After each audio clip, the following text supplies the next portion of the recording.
Donald Trump says he's the only Republican that can beat Joe Biden in next year's election. This comes as his critics are saying he's only running for the presidency to avoid going to jail. There's plenty on. Joining me live from the United States is Peter Mathews, Professor of Political Science at Cyprus College. Before we unstitch what's happening in the world of politics, we just saw a story there, Peter.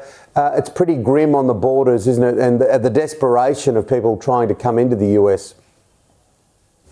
It really is, Tim, and this is a humanitarian crisis, and I think a humanitarian violation. It's a human rights violation what Governor Abbott did to put that barbed wire on the border to prevent people in a cruel way. One woman who was a pregnant woman, she lost her baby coming across, and other people with her got cut. Little boy, 5-year-old boy got cut terribly and injured, and this is horrendous. We have signed on to treaties the United States has, to the world treaties, including the right to asylum treaty. And this violates that. Every person has a right to come to the United States and ask for asylum and have a real legitimate hearing to see if it's actually founded or not. But this is stopping that. There are any economic refugees. There's climate refugees, people from Central America who cannot make a living anymore because the climate has changed. They can't grow their food over there properly. There's free trade and not fair trade that drove wages down in Mexico and other parts of the global south. Venezuela has political problems. These folks deserve a hearing. They deserve a chance to come here and find out if they can legally enter and be here and stay here legally. And I think it's really important. It shows the United States as a nation of immigrants that believes in human rights. Otherwise, we have sold out our birthright in a sense. Meanwhile, in the world of politics, Donald Trump says he's the only one that can beat Joe Biden. His critics say the only reason why he's running for presidency is to avoid jail. That's quite a charge, but it's amazing that we have, for the first time in our history, a major party candidate, the leading candidate in terms of the polling, that's facing two official indictments from the federal indictments on alleged crimes that were committed. And then he's facing other ones coming down, and some trials have been scheduled for the spring during the primary season. And this is just remarkable. That's why there's so many variables that we cannot predict with Donald Trump.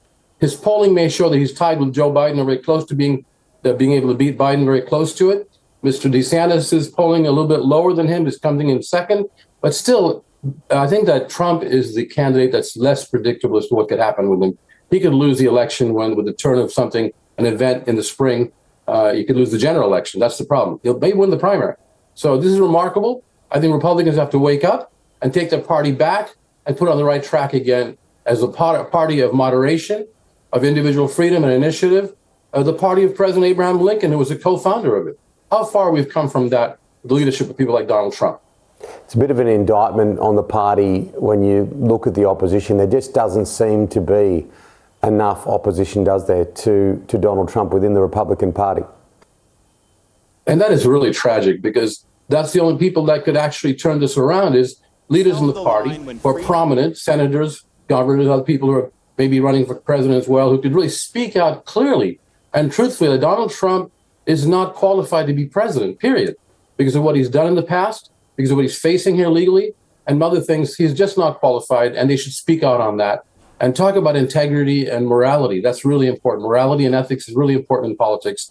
As long as the Republican Party ignores that, Republican Party leadership, then the followers will just follow in line like sheep behind Donald Trump. And frankly, many of the Republican Party leaders have actually boosted Donald Trump over the years, the last couple of years, saying he's the strongest candidate because he actually beat Joe Biden. They're claiming that he won the election in 2020, which means that he beat Joe Biden. And frankly, they're having a hard time taking that story back and trying to portray themselves as being alternatives to him, stronger alternatives. They can't do that anymore because they've already given him the go-ahead.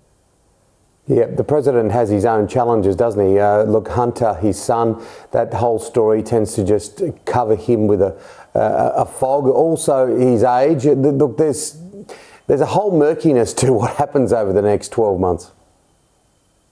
There really is, and it partly has to do also with not only President Trump facing all these legal challenges and assertions about his illegality, but on the other hand, President Biden's son is being investigated very deeply and clearly for what could be violations of what he committed, tax violations, other things, other kind of ethical things that could be there. So we have to wait and see how the investigation goes rather than rushing to judgment. But it does cast a pallor on the presidency of the president himself, because that is his son, after all. Although he's not responsible for a grown man, he's Joe Biden, and that's Hunter Biden. So We have to wait and see, but it's not a great picture overall in the U.S. national political scene right now. We need to have candidates that are clear to speak about the issues, and the voters can focus on the issues and not so much on personal situations. Although in the case of Trump, he's actually made public grievances in terms of public and policy issues and also law. Yeah, let's lighten the subject slightly. Congress's bizarre UFO hearing. I was reading about this during the week. It was fascinating. The UAP now? Yeah. Identified aerial phenomenon, or UFO, is that what you're talking about? Yeah. Exactly. The hearings were quite remarkable. Although the Pentagon is still claiming there's no evidence that UFOs are linked to extraterrestrial or, in quote, alien beings from outside our planet. There's no evidence for that. On the other hand, there are witnesses who came out, including former pilots, who said that they have seen some really remarkable phenomenon, which were unidentified flying objects. They could not figure out why it was moving. They were moving in such direction, such speed, all of a sudden being in one spot, another spot later on. This really brings in a mystery to a certain extent that has to be investigated. We need clarification and clarity and openness in the investigations here, and have a regularized channel to get information about these UAPs or UFOs to the American people and to the government directly itself. And finally, of course, there's some heavy military and political brass from the US in Australia at the moment as the military ties get stronger and stronger. Our Prime Minister, Anthony Albanese, just said 2 days ago that the links between the country have never been as close. That's definitely true. And you have the Secretary of the Navy coming down to have the commissioning of the USS Canberra.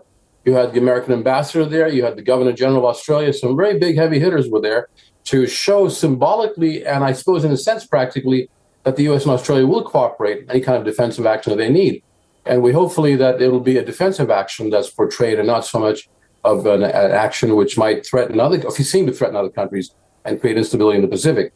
This has to be, the Indo-Pacific is a very important region. As you know, a huge amount of the world's trade goes through there. And of course, we have our democratic ideals that are portrayed by countries like Australia, New Zealand, United States that have to be defended. And that's really important. So I think this is a very good symbolic and a certain practical move as well. Peter, always good to chat. We'll do it again soon. Thank you, Tim.